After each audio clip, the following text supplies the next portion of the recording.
Bom dia, alunos do sétimo. Bom, nessa nossa última aula de história do mês de julho, eu quero só relembrar com vocês, o que nós vimos nas aulas anteriores. Então, eu falarei dos nossos dois conteúdos. Primeiro, o humanismo e o renascimento. Aqui no nosso slide está renascimento e humanismo. E o que foi o renascimento? Ora, foi um movimento cultural desenvolvido na Europa entre os séculos 14 a 16. Esse movimento ele vai fazer a transição da Idade Média para a Idade Moderna. Nesse movimento também vamos ter o movimento humanismo, que foi a valorização do homem e da natureza em oposição ao divino e ao sobrenatural. O Renascimento ele é considerado, o humanismo é considerado o espírito do Renascimento. Por quê? Bom, quando se fala na valorização do homem e da natureza em oposição ao divino e ao sobrenatural, nada mais eles querem dizer que o homem agora ele vai ocupar o centro, das questões. O homem agora ele vai ser denominado de o antropocentrismo. Por quê? Porque antes, na Idade Média, era o teocentrismo, Deus no centro de tudo. Agora é o antropocentrismo, o homem no centro de tudo. E por que sobrenatural? O divino era Deus, e por que sobrenatural? Porque tudo naquela época só ocorria segundo a vontade de Deus. E agora, com o antropocentrismo, o homem ele vai provar cientificamente, teoricamente, que ele é capaz de explicar os fenômenos naturais. Ele é capaz de criar, de dar forma, enfim. Uma outra coisa,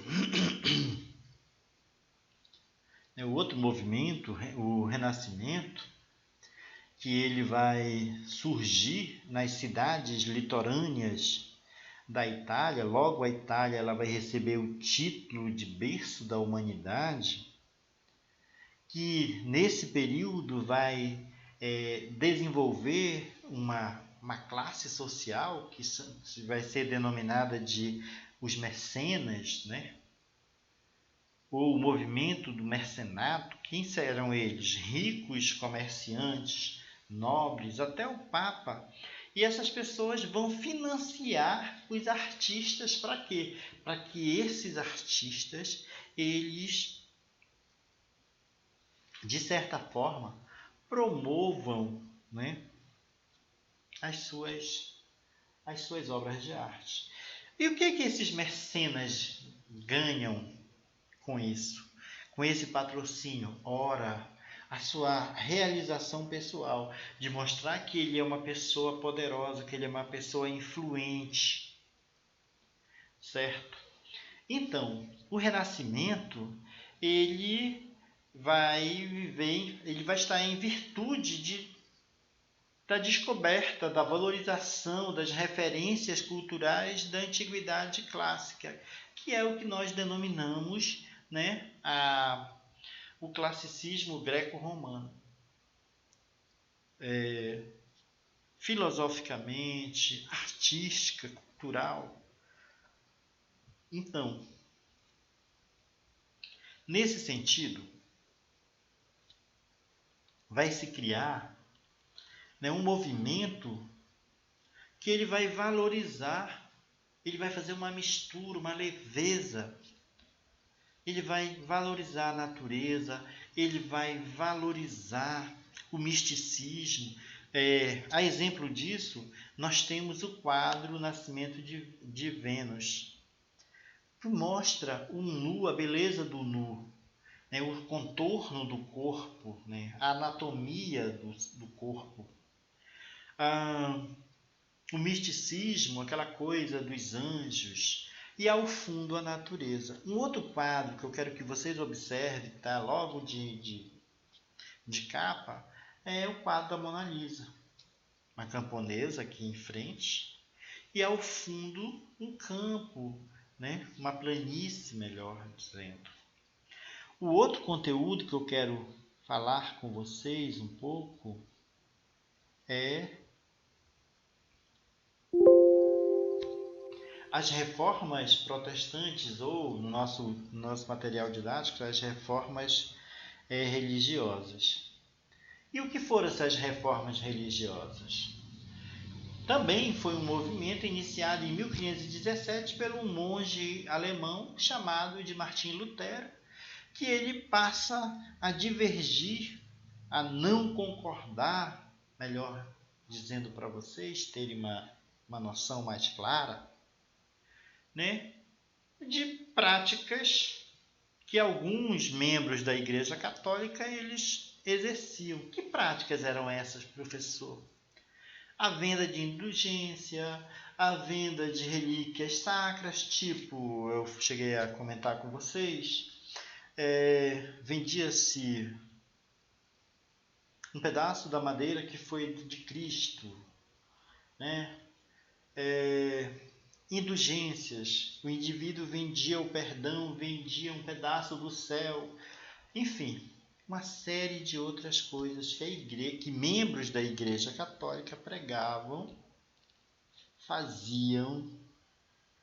Então, é diante desse contexto que o Martim Lutero ele vai fixar na porta da igreja de Gutenberg, na Alemanha, né, nesse contexto que ele vai fixar as 95 teses na porta de uma igreja lá na Alemanha. E é a partir daí que Martim Lutero vai passar a ser perseguido pela Igreja Católica, ele vai